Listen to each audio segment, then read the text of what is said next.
The following is the video on the completion of the items that we were not able to cover in our class for Chapter 21.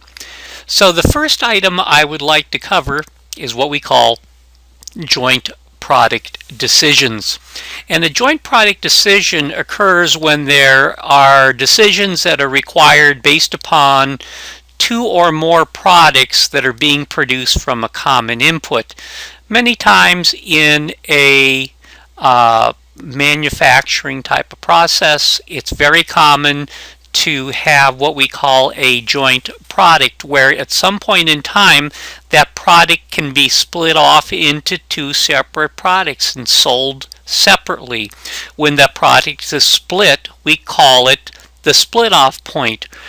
Okay, when the cost when the product accumulates cost, it is called, prior to the split off point, it is called joint product cost, because that's the cost of all the products it's going to be split off into.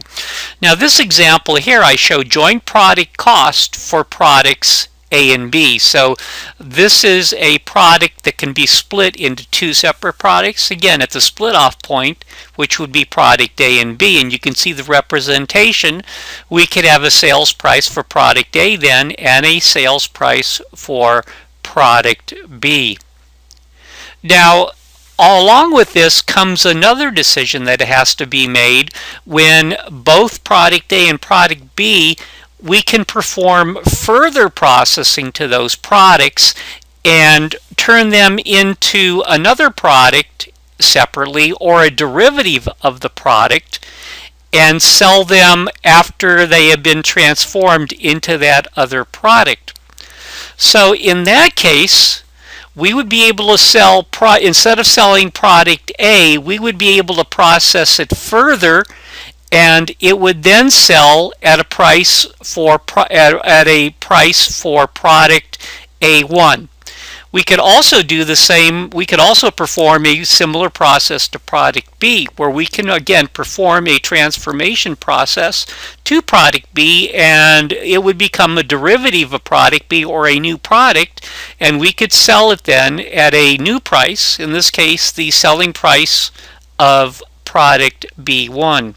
Now in order to understand whether or not these particular actions would be desirable, what we need to do is perform an incremental analysis on these joint products. So the first thing we have to understand is that the joint product cost, in other words the cost that originally were part of the common material before the split off point, are what we call sunk cost. These joint product costs are not relevant in decisions regarding what to do with the product after the split off point. Now let's assume that we have split these two products off between product A and product B. Now the question becomes whether or not we can go ahead and split, or not split, but take product A and process it further and then sell it as product A1. So we have to consider the incremental cost of producing, or the incremental revenue and the incremental cost of producing product A1. Now, if we do that, it is normally more profitable to continue processing a joint product after the split off point if the incremental revenue exceeds the incremental processing cost. So let's see how that works in this illustration. So in this case, we are going to have incremental cost of processing product A into product A1.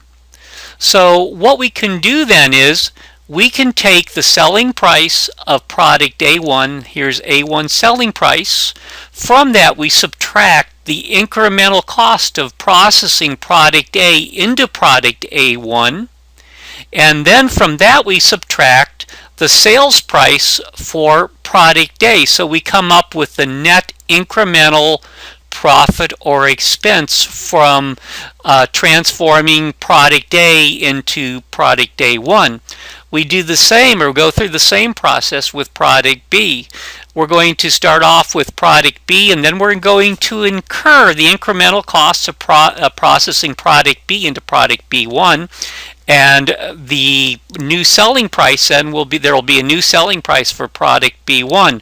Now what we do is we take product B1, the B1 selling price, minus the incremental cost of further processing product B into product B1, and then we subtract out the sales price of product B, and we come up with the incremental profit or loss from this particular situation, or from this particular example.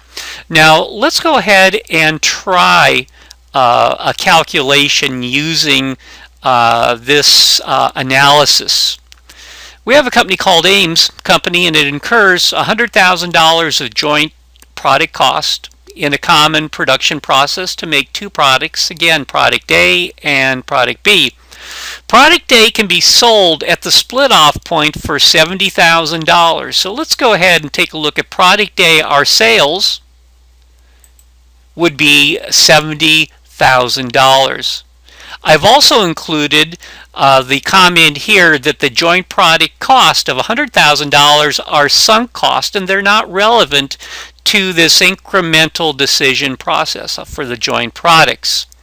So I'm told that basically at the split-off point, as I mentioned, $70,000 in terms of revenue sales, and we can, if we basically process it further, we can sell it as product A1 for $120,000. So what we can see is, from an incremental revenue point of view, if we compare the sales in product A1 to product A, we're going to have incremental revenues of $50,000.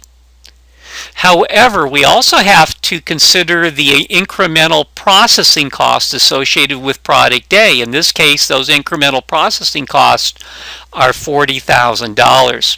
So if we take a look at the incremental revenue or expense associated with this, we're going to take total sales of $120,000, get our incremental revenue by subtracting out the product A sales of $70,000, so that leaves us with $50,000.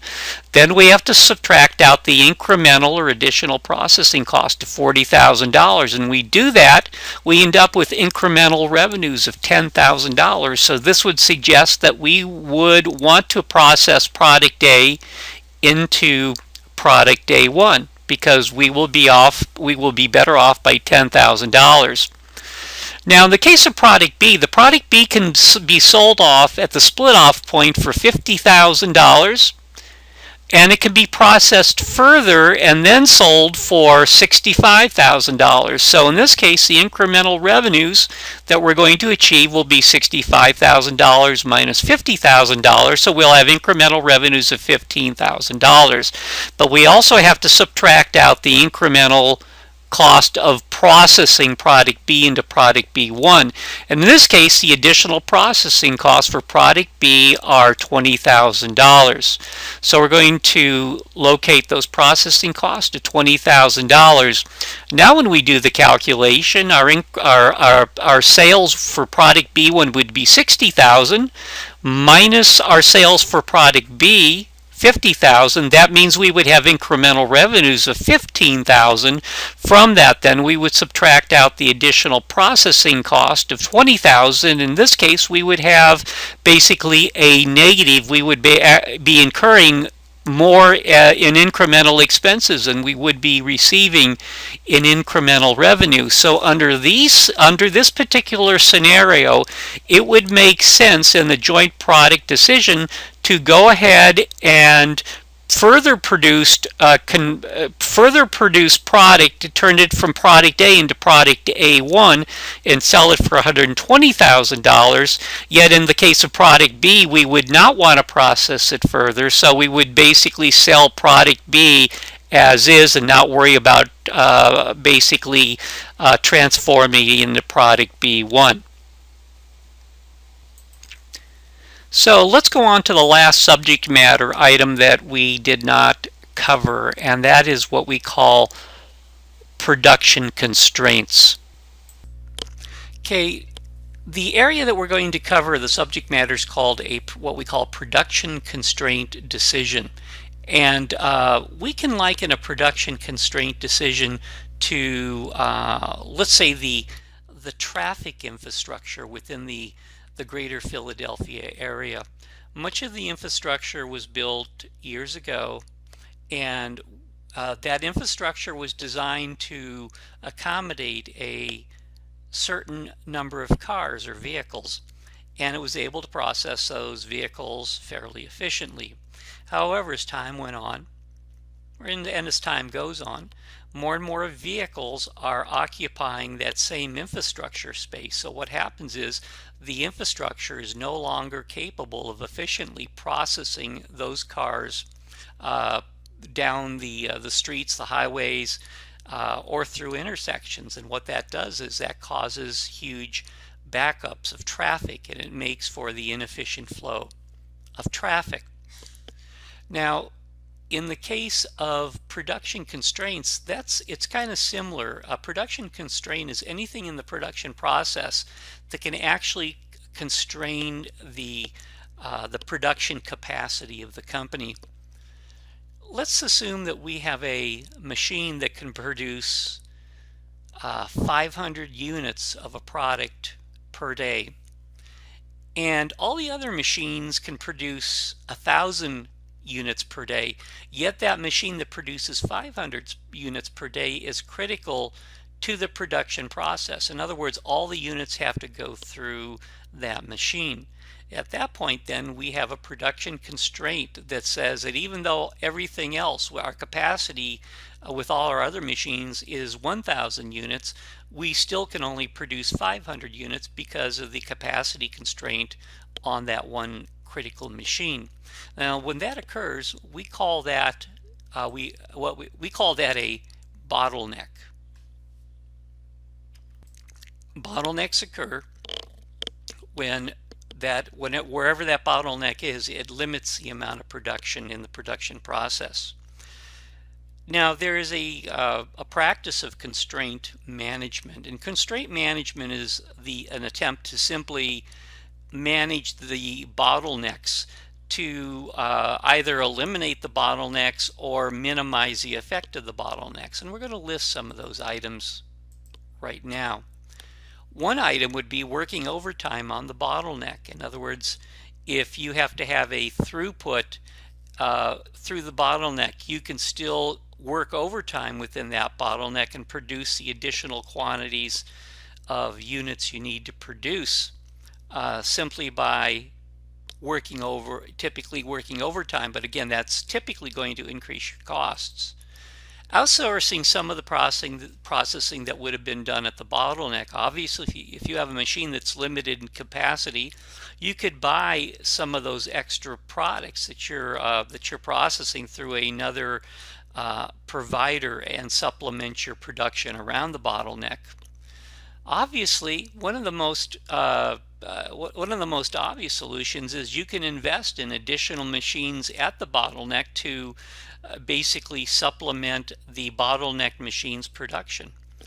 You can shift workers from non-bottleneck processes to the bottleneck if there's some type of labor-intensive work that has to be done. You can also look at, and a lot of companies seek this, is you can look at business process improvements in order to improve the bottleneck, make the bottleneck, create business processes that basically will create an efficiency to eliminate the bottleneck or work around the bottleneck. Also, sometimes one of the problems with the bottleneck is that it ends up producing defective units. So 1,000 units go in, but 800 units come out. So effectively, and the other 200 are in some way defective. So if you could go ahead and reduce the number of defective units, you automatically increase the production of that machine, and that will in effect produce the bottleneck or reduce the bottleneck. Another thing is you can go through what we call a production constraint decision process, and that's what we're going to do on the next slide. And in this case, what we're saying is we have to accept the fact that all the other management management efforts to fix the constraint really haven't worked. So we go through what we call the production constraint decision, where we maximize net income by promoting products or accepting orders that provide the highest contribution margin relative to the constraining resource. Now, I know that sounds kind of like, what does that mean? Let's go to the next slide and see how this this production constraint decision process actually works. Now we have a company called Throughput. Throughput manufactures two very popular products, product A and product B. The problem is that both products are manufactured on the same machine, so they're competing for machine time, and therefore we're going to see a potential bottleneck on this machine. Now, the machine that we're talking about can only run for 2,400 minutes a week. So what that tells us, that is going to produce, if we have demand greater than that, or that causes those, if we have demand that causes those minutes to exceed 2,400, that time to exceed 2,400 minutes a week, we're going to end up with a bottleneck. So given this production constraint, what mix basically should Throughput manufacture per week to maximize its net income? So now we have some data that pertains to our two products, product A and product B. We know our selling price per unit of product A is $60 and the selling price of B is $50. The variable cost associated with product A are $36 and product B $35. Now if we take a look at the total demand for the product, there's 2,000 units of product A that are demanded and 2,200 units of product B that are demanded. And in order to make 1 unit of product A, it takes 1 minute on the machine. In order to make product B, it takes a half a minute on the machine. But if we do our calculations, if we want to fulfill all our demand, it's going to take 2,000 units times 1 minute. That's going to be 2,000 minutes. It's also, in order to produce all of product A, it takes a half a minute on product B, so it's going to take 1,100 minutes in order to produce product B. So if I add up the total amount of minutes required to produce product A and product B, that totals 3,100 minutes. But the capacity of our machine is only 2,400 minutes. So we have to make a decision on which product or which combination of products we need to run. And not only that, but which products in that combination will maximize our net income. So we're going to perform a contribution analysis of product A and product B. So let's take a look at product A first. Product A has a selling price of $60 a unit. Its variable cost associated with producing that unit is $36. Therefore, our selling price minus our variable cost equals our contribution margin. Our selling price minus our variable cost equals our contribution margin of $24 per unit. So every time we make a unit of product A, it contributes $24 to covering not only our fixed cost, but also our net profit. Now let's compare that to product B. Product B's selling price is $50 a unit. Its variable costs are $35 a unit. So the contribution margin for product B would be the $50 minus the $35, and our contribution margin is $15. Now if we take a look at the contribution margin of product A and product B, it looks pretty obvious that product A has a much higher contribution margin than product B. But since we have a production constraint, we need to understand what the contribution margin is if we restate it in minutes. So step one is compute the contribution margin of each product by its constraint, and the constraint is minutes. So if we take the contribution margin of product A, $24, we divide it by the 1 minute that it takes to make that product. That means when we produce the product, we can earn $24 of contribution margin per minute. Now we take a look at product B. Product B has a contribution margin of $15. It takes a half a minute to produce product B.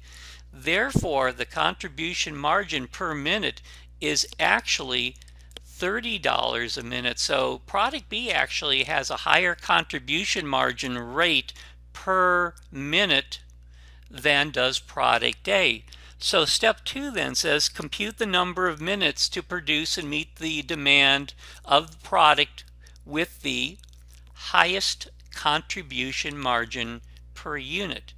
And the highest contribution margin per unit is going to be, highest contribution margin per minute. And the highest contribution margin per minute is going to be product B at $30 a minute. So now what I want to do is I want to sell as much of product B as I can, because that has the highest contribution margin compared to our constrained resource. So what I do is I know I have 2,200 unit demand for product B. So there's my 2,200 unit demand for product B. Then I multiply the amount of time it's going to take to produce those 2,200 units, and that's a half a minute per unit. So that means it's going to take 1,100 minutes. Those are going to be the minutes required to produce all of my demand for product B, again with the highest contribution margin. So step number 3 then says compute the number of minutes remaining for the production, in this case of product A, because I want to produce all of product B before I start producing product A, because I get a higher contribution margin per minute for product B. So now I have to determine how many units of product A can I produce, given that I'm using up 1,100 minutes producing product B. So I take the 2,400 minutes machine capacity, which was from the explanation up here, 2,400 units of machine capacity minus 1,100 units, which are the minutes that have been utilized for product B, and that means we have 1,300 minutes that are available for producing product A. So step number 4 then is we want to compute the number of units of product A to be produced based upon these minutes remaining, which again is the 1,300 minutes.